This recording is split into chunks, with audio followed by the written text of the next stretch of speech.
લોકો મને મારવા આવું છે. આ કાકા આ ગોળ નંબર પોલીસ બધા તને મારે જ છે ને.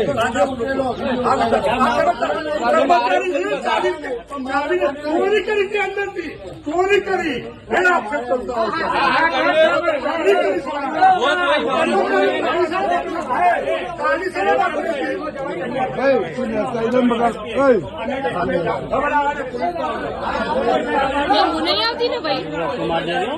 લોકો કે જાગૃત છે.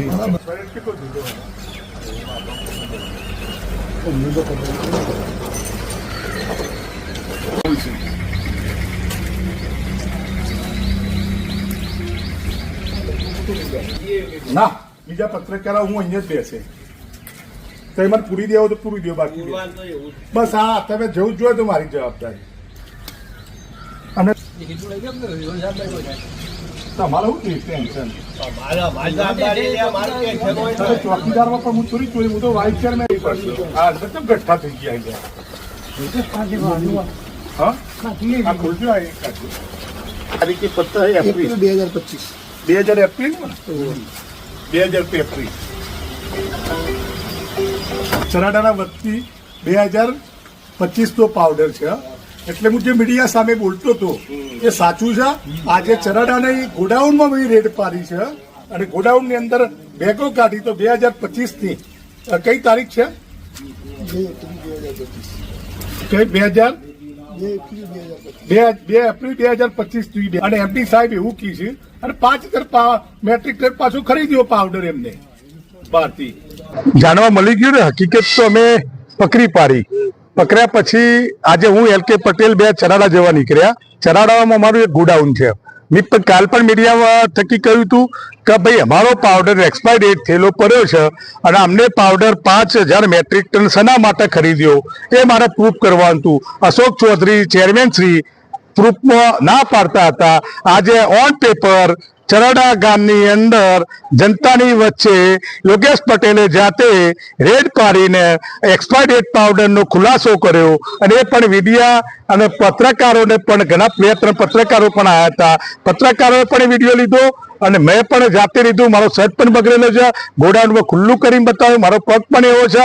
પણ આજે કાલના જેવી પરિસ્થિતિ અશોક ચૌધરીએ બનાવી. આજે પણ એમના ઘણા લોકો ગુંડા તત્વ લોકો આવીને એક પત્રકાર ઉપર પણ જેમ તેમ વર્તન એમને કર્યું. આજ મારી જોડે પણ વાઇસ ચેરમેન છતાં પણ બે તપાસમાં પણ ના જઈ શકીએ, એ ચાવી પણ ના આપી શકીએ એ પ્રકારની પરિસ્થિતિ કરી છતાં પણ ફોલાઈન અમે ચાવી લીધી. ચાવી લીધા પછી એ લોકો પસ્તાડ્યા કે ભાઈ આ તો પાણી પડે છે. કે અમે પહેલા એવું કીધું કે ભાઈ આપણા ગોડાઉનમાં પાણી પડે છે કે નહીં જોવા માટે આવ્યા છીએ. પછી તો જ ચાવી આપી. ચાવી આપ્યા પછી અમે વાસ્તવમાં એક્સપાયર ડેટ પાવડર થઈ ગયેલો અમને ખબર છે. અમે બોર્ડની અંદર અનેકવાર રજૂઆત કરી છે. કરોડો રૂપિયા નુકસાન જાય છે એ ભોગવવાનું એમડી ને ભોગવવું પડશે અને ચેરમેન શ્રીને ભોગવવું પડશે. અમે જિલ્લા રજિસ્ટ્રારને પણ ફરિયાદ કરવાના છીએ, પોલીસ કેસ પણ કરવાના છીએ.